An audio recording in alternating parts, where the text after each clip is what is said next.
what am I using this poem for? If I'm saying, oh, this poem, I truly hope that it can be a moment where I'm investigating the human condition that is allowing someone else to see my vulnerability that will then set them free. Now I'm using it as a point of service. Take a little break from the crazy, try to recalibrate. Every day seem to be hazy, I see doom. Everybody's sick with obsession, it's hard to navigate. Take your baggage out of my space, I need room. Reset. New world order. Reset. New world order. My man.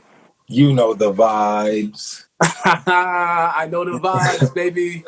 What's up, man? Man, What's I'm just up, trying bruh? to survive out here on these streets, man. Bruh. Survive on these streets. Listen, man, thank you for joining me, bro. I was just telling the folks in the room before you got here, I'm gonna be joined by the great. Not great. You're a great dear friend for me. Yeah. Oh, come on, man. Of course. You know what I'm saying? All day, every day. For folks who are just joining us, my name is JP Reynolds. This is the Stir Crazy Festival. We've been having wellness conversations and some music breaks all day long. It's been powerful, bro. I'm sitting here like, yo. I tuned into a couple of the sessions. I peeped. I tuned into a couple of sessions. I peeped was in there, man. We had the opening kind of like life force energy, body therapy. That we had spiritual wellness with a dear sister, Nichelle Guidry. We had consumer wellness. Yeah. I think I saw you pop into that one, the spiritual. Yeah, I popped into the spiritual wellness. I think a lot of what I talk about in wellness is there's an intersection between artistic wellness and spiritual wellness. Particularly for me, I mean, We'll get there. But go ahead. Absolutely, bro. Like that's the thing. That's what has been so interesting. There's been so many overlaps because this is intersectional, right? Like wellness and peace, and especially in the middle of a pandemic, especially in the middle of an uprising. These things are intersectional. You know what I'm saying? So there's a lot of overlap, and I'm grateful to everybody who's been joining. We just had a performance from Kyra. She just did her joint. She's very brilliant, beautiful performer, singer, songwriter. Wow. But right now we're gonna get into this artistic wellness, right? I mean, like you said, there's overlap between spiritual wellness and mental wellness with the things that we do as artists. And when I first reached out to you to do this, we were only talking about being in the middle of a pandemic. And now we have the pandemic in the background as well as this uprising that we're a part of. Carv, you're a person who I've always known and continues to, and I know will never stop speaking truth to power. And using your art form as a way to give voice to all the things that need to be given voice to. But the pandemic hit and artists are in a weird spot because things stopped, and there's these, there's all these grind culture, content is king culture things out. Like, you got all this time in the world now. Let's write that book, write that movie, right? Yeah. So, I think you're also a person, and I want to get your reflection on this, right? Like, I want to make space for artists and creators wherever they are, whether they're creating things and producing things or whether they're not, and how important that, knowing where you are on that spectrum is as an artist, especially right now. Yeah. Where am I at? I mean, whew, it's a loaded question. I mean, one, I'm obviously grieving and I'm mourning, given the recent events. On top of the events that have been happening for centuries in this world, man. And it's funny when I think of artistic wellness, I'm trying to even muster up something powerful and beautiful that makes people feel joyful, empowered, healthy, and whole. But when you live in a time when peace seems like it's broken fragments everywhere, how do you sort of find yourself in that? How do you find yourself in that? And man, something that I've always sort of preached, something that I've always sort of talked about is when I think about peace is the absence of a war. Peace is not absence of a war, but peace is actually the confidence to know that you'll be okay despite the casualties of the war. That's something that I'm trying to lean into when I think about any form of wellness, is just the faith that either in this lifetime or not, that I'm fighting and reaching for a higher heaven, something that is not of this world, something that is supernatural, man. So there is something, but I also do know that I believe in God's perfect plan, despite the world's brokenness. I think that sometimes we attribute a lot of the horrendous sort of rapture that we experience in the world to God, and I understand why people do that. Yeah, for me personally, I believe that there's this super incredible omnipotent being that sort of knows the beginning from the end. So there's ripples effects of things that are happening now that I won't understand. Yeah. And that's something I'm trying to lean into. So because I believe that, there's something about the sort of pause that I sort of honored, man. Ironically enough, outside of like maybe writing, a couple of poems for my son, my wife is pregnant, for those who don't know. So I got a baby boy on the way. Woo, boy, pray for me, man. Pray for me. I got a little boy on the way, man. So outside of like writing like little like letters and like poems for him, things that I'm gonna one day share with him, I've actually taken a pause from creating. And I've done that because something happens when you become a vocational artist, right? What I mean by that is the way you pay your bills is contingent upon you booking the gig, or it's contingent upon you creating the thing. It's contingent upon the content you create. And there's something super honorable about that. Like, yo, I make my money doing what I love. But then there's something that actually cheapens the purity of when you actually bring something to page because you're thinking about how you're going to pay that bill. And I can speak for myself. So there are a lot of artists that low key, if I'm going to be completely 100% honest, I used to look down upon because I'm like, yo, you haven't given your all to this thing. You haven't, sacrificed your comfort to try to be a vocational artist. But really what they were doing was to not let their art be dwindled down to just the paycheck. You know what I'm saying? They were like, I can do effective work and still pay my bills, and I can pour what I love into this. Right. So yeah, when I think about artistic wellness, I think it's about actually being in tune and listening. For me, what my divine is Jesus, and knowing when to create a thing, knowing when not to create a thing, when I'm supposed to be charged to create that thing because I'm called to create that thing, and when to know when I'm creating that thing, if I'm making that thing an idol, and if I need to take it down and actually bring it. You know what I mean? There's a lot up in there, baby. There's a lot. Because the first two things I think about are, we talked about this the other night where it's like there's a difference between being productive and being fruitful. Right? That was the spirit. That was the spirit that caught me in the back of my neck. There's a difference between being productive and fruitful, and I think about what you just talked about with pausing and taking a break. And you said this a long time ago, and it really influenced me, which is like you've got to live before you create a thing. Similar to what you talk about with like the vocational artist piece, right? It's like you've got to experience and you've got to live. Not only can that inform the thing you create, but it's like then it's a thing that is more in alignment with the purpose that you have. And man, listen, when you bring up that term idol, can you talk about it? Because I have long, no, for real, man, because I feel like I've looked to like fame as an idol. I've looked at like clout as an idol, and I think there are certain idols that I think are like I even think like the no sleep culture. I think that's an idol, bro. Like, woo, bro. Let me tell you, man. I had to. So it's funny. I actually just recently. There's a shout out to my homeboy Corey. He pastors a church down in Brooklyn called Reconcile. He honored me with the opportunity to preach, and I did a sermon called "The Blind Servant." And pretty much, if you look at Mary while she was at the tomb, the Bible said that he said, "Why are you crying?" Jesus said to Mary. She started talking to him because they've taken my Lord, and it said thinking that he was the gardener. And I was like, oh snap. I was like, oh, she walked with Jesus for years and she didn't realize it was him. And I was like, oh, wow, there's blindness in us that doesn't let us see the magnificence and the beauty of God. And one of the things that I said is one way that we miss God is when we start idolizing things that never should have been idolized. So when I say idol, you know what I mean? I'm talking about something that I'm putting in the place of God as a form of worship. for whatever reason. I felt like I heard God tell me, Carvens, there are things and ideologies and practices that you have to get rid of if you want to be close to me. There are things that you have to start if you want to be close to me. And that there are things that you have to continue if you want to get close to me.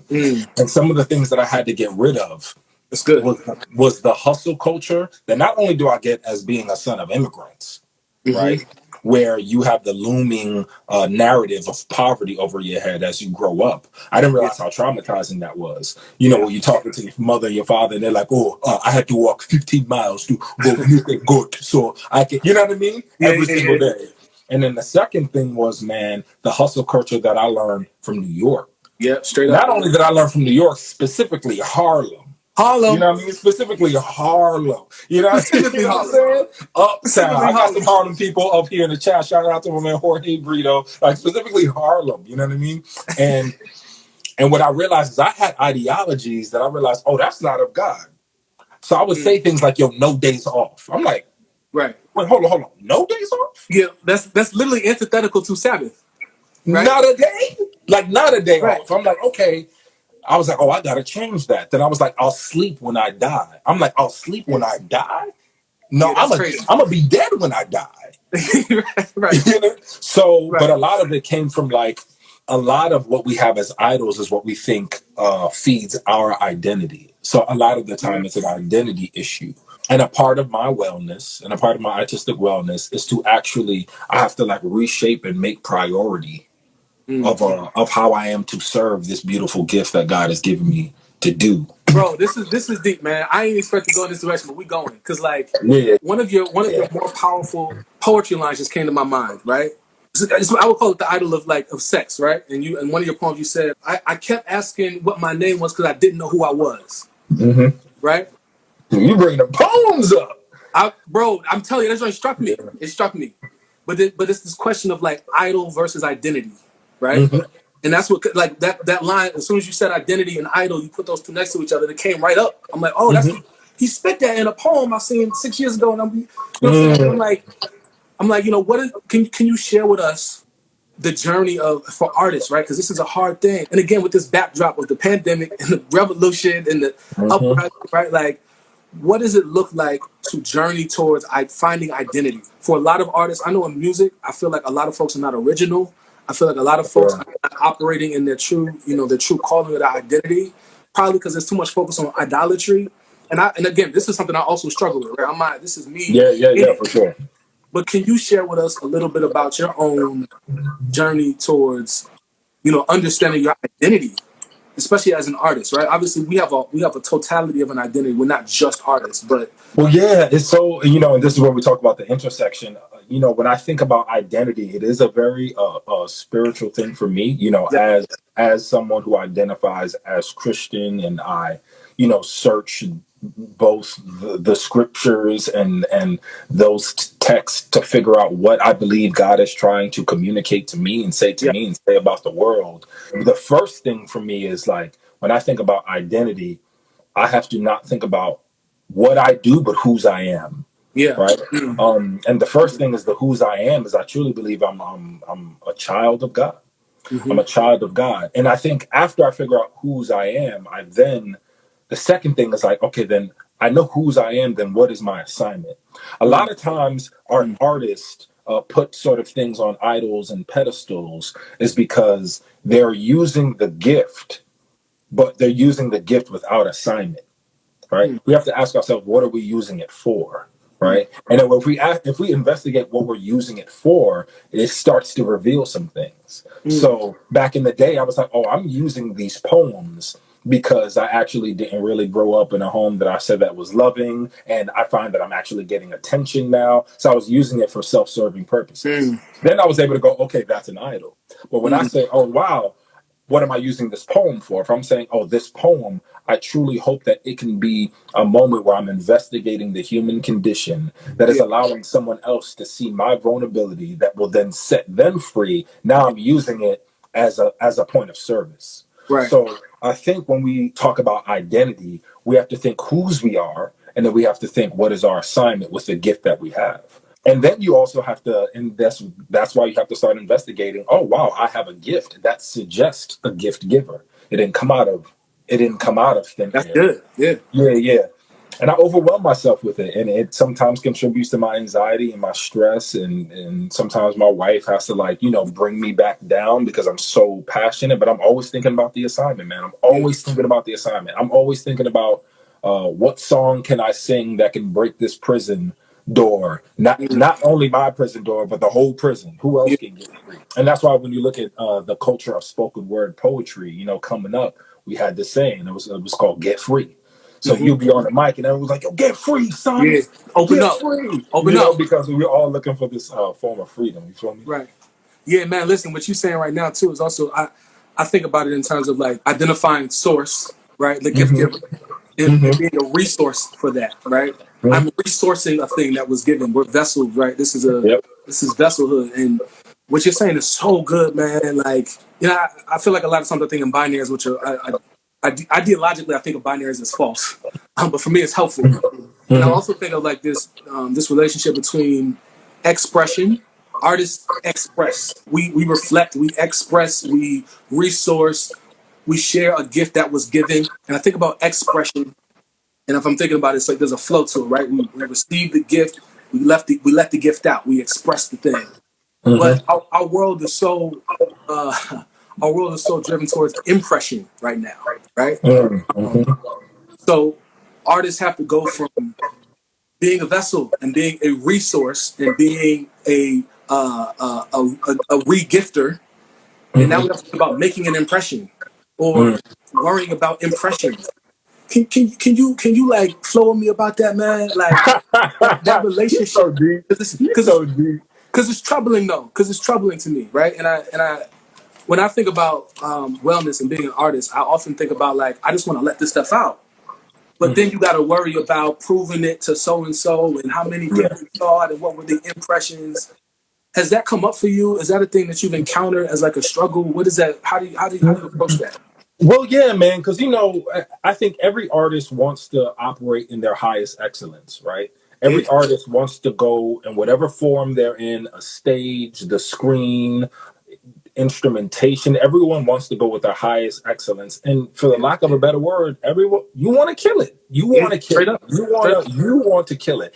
And if you really look at sort of if you psychoanalyze a lot of artists, I mean, a lot of artists came from sort of situations in their own regular lives where they either were like seen but not heard. They were either sort of left away and neglected, and it was the art that sort of gave them a level of peace to like open up. So a lot of times we come into it because we have something to say and ain't nobody listening, Right. But for me, when I think about what it means to like be the vessel or be the artist, I think it's also contingent upon, I think sometimes maybe the type of art you do, right? So like there is something about being an actor that actually that forces a level of humility, because the actor is literally there to serve. You're there to serve the playwright.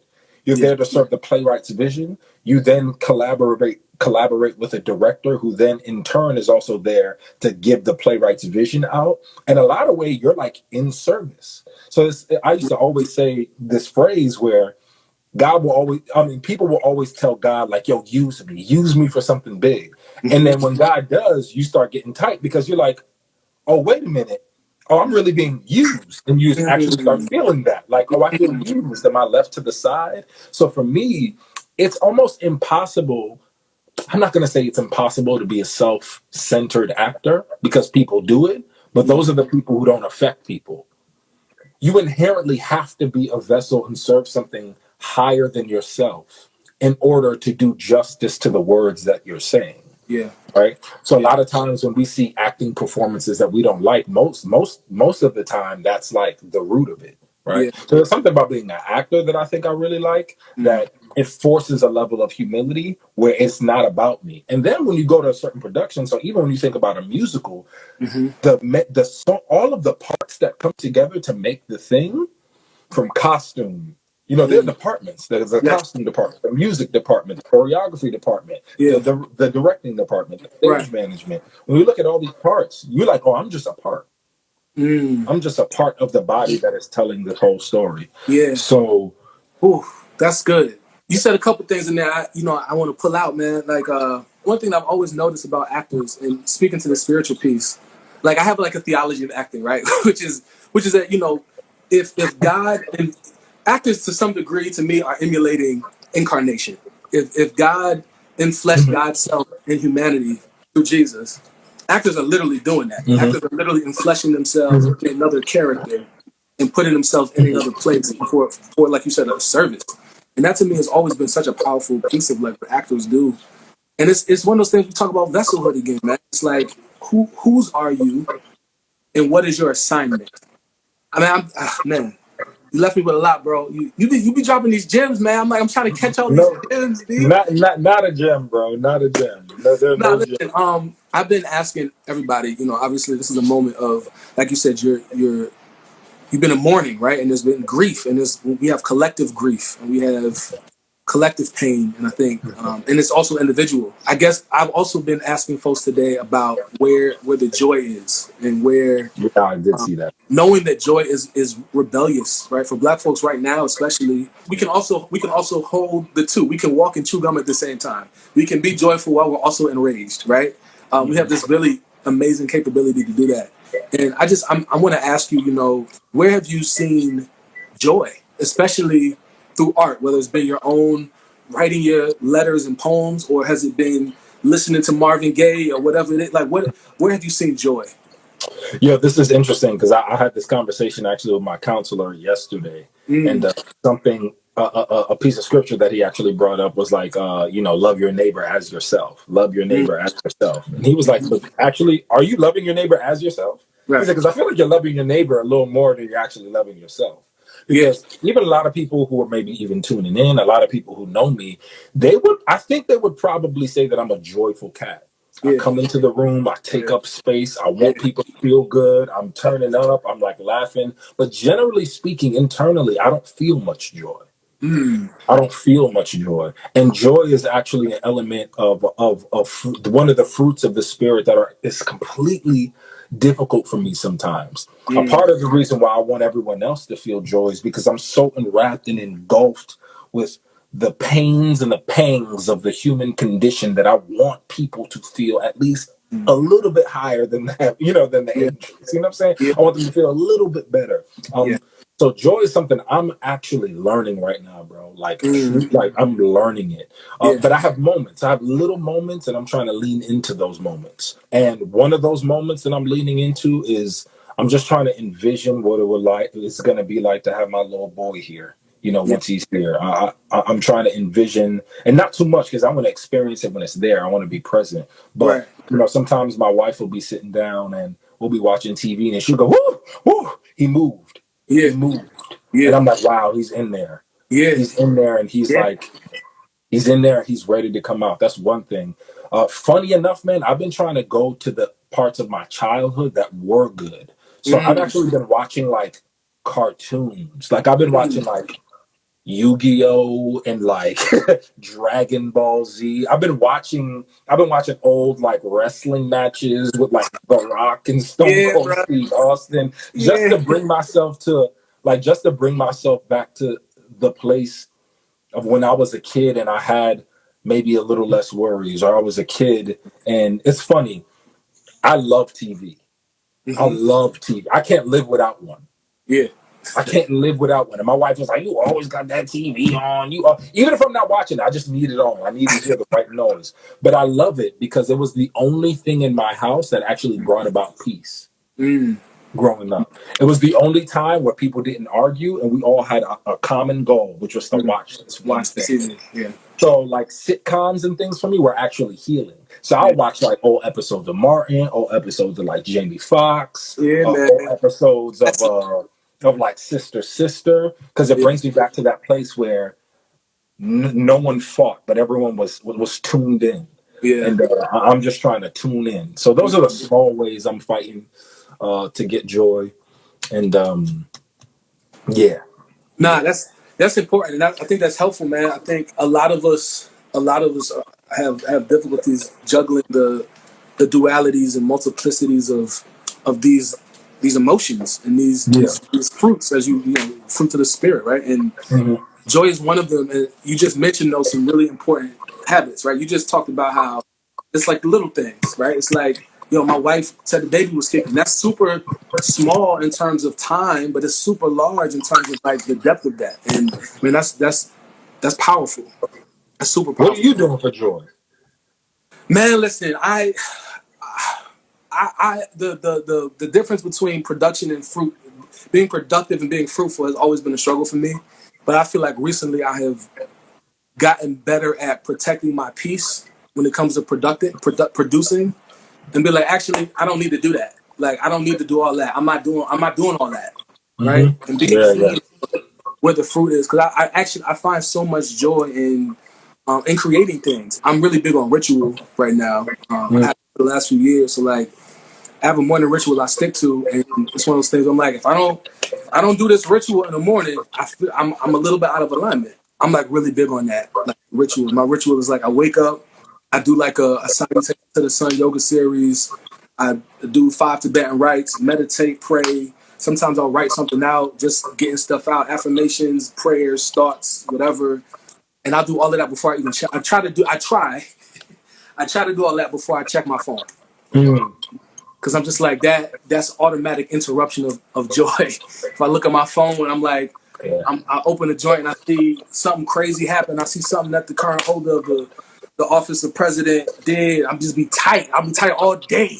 Because I'm like, why are you like this? And man, I'm grateful, similar. Like I'm grateful to be an artistic process, because that brings me so much joy, man. It brings me so much joy to be able to have the ability to make music independently and like create things for people. Like you said, man, it's like, I'm not trying to just like break this door down. I'm trying to break all the barriers, break all the chains, all the prisms, break all of it down.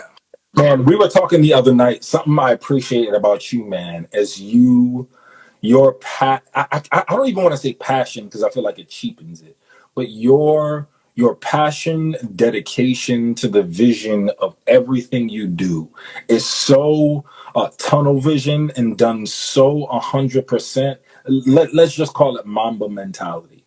I've never seen someone.